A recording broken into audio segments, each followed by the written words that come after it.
What's the deal, y'all? This your man King Eric, the media assassin, coming at y'all with another video. And I never talked about this album here. And perhaps I wanted to balance the controversy with actual music discussion. And I want to talk about the No Way Out album that Puff Daddy and the Family put out in 1997. I'm going to be real with y'all. A lot of hip-hop pursuits hated this album.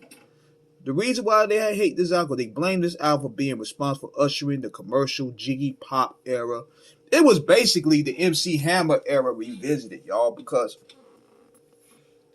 Puff was dancing, shiny suits, champagne, fancy cars, flashy shit. But the difference was Puffy had enough juice to stay in. He had enough money to stay in. And plus, he leaned on sympathy because Big had got killed. So, the difference is here, though, is with this album here, Puff was smart enough to surround himself with some of the best hungry young talent he could find. We talk about Mace, Carl Thomas, The Lox, Faith Evans, Black Rob, all these people that came around that time period, and the Hitmen.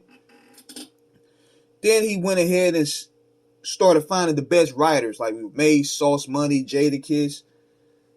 Hip Hop Pursuits hated this album, man, because I remember when Can't Nobody Hold Me Down came out for the first time. The Pursuits hated it. But see, Puff had that gift to surround himself with the dopest talent, and that's what he brought Mace around, and Mace pinned them joints for him. He made Puffy sound real fly on the mic. Plus, I'm going to give y'all something that y'all didn't know. And this is what it looks like to me. Pay attention to the video. Does it seem like he was mocking Tupac on the California Love joint where Pac was having the nightmare scene? Then you listen to the context of the record. Don't it sound like that he was actually taking a victory lap on Death Row? Because this joint came out after Death Row crumbled. Then they used the Melly Mel sample from The Message. And they pissed a lot of people off because they didn't loop it or flip it. They just rapped over it. So that made a lot of the crate diggers mad. But I shudder to believe that this album was going to be totally different had Biggie didn't get killed. It seemed that the album went from being boisterous at times to almost somber and very depressing. And at times dark. Because, man, it was crazy around that time. Big was one of the, if not the biggest rapper in the game. And he getting killed was like a major blow to not only hip-hop, but it was crucial to Bad Boy. Crucial. Because Death Row, they had lost their top star with Tupac, and that Diddy was facing the same shit. So the question was at the time, and people was wondering, will it sink like Death Row? Now, one thing I have to give Puff is this motherfucker knows how to work. He knows what a hit record sounds like. I will give him that. He wasn't going to let his company sink, so he got Mace, The Lox, Sauce Money. They went to Trinidad, and they worked their ass off to create this album. And I'm going to tell you this, man. As much as niggas hated it, me included, listening to this record, this shit had hits, bangers. I'm talking about Victory, possibly one of the hardest records of all time, man. Especially with the big verses. Oh my God. Then you had Benjamin's, which was one of the craziest records at 97. Been Around the World, even though he straight up jacked the Let's Dance joint from David Bowie. He had Mace up there. Mace really shined up there. Black Rob, he straight killed I Love You, Baby. That made Black Rob a player.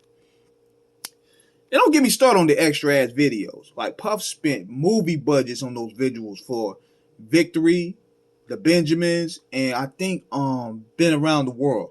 They were entertaining as hell, I can't lie. Even I Miss You when he fell off the bike. Now what I liked also was Young G's that had Jay-Z and Big. I like the Big verses up here, man. He picked the right Big verses to fit these songs. Of course, Victory. Then you had Do You Know and Pain. I love those records because think about it. That's when you start really seeing the production team, the Hitmen, really showing their worth. Listen to those two songs there, man.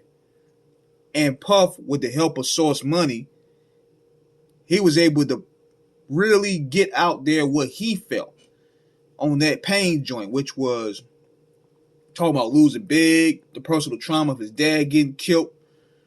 He even mentioned his baby mama sleeping with Suge Knight up there when he said baby mom starts sexing my so-called beef. He talking about Suge. Yep. But the Hitman may have outdone himself with this album. The production, in terms of sonically carried from where Life After Death came off. You could tell by even the cover, it had the dark looking cover, like them niggas was going to a funeral or something. But what I like about this album too was you heard the rain, thunder, cars screeching, as you know, on certain songs. It was excellent production value throughout this thing. And that's why 26 years later, this joint still stands out. Even though what followed it was commercialism, disgusting, flashy shit. The album itself, this imprint was dope. I gotta give Diddy his due on that one. So let me know what you guys think in the comments, man. Subscribe, hit the like button. Peace.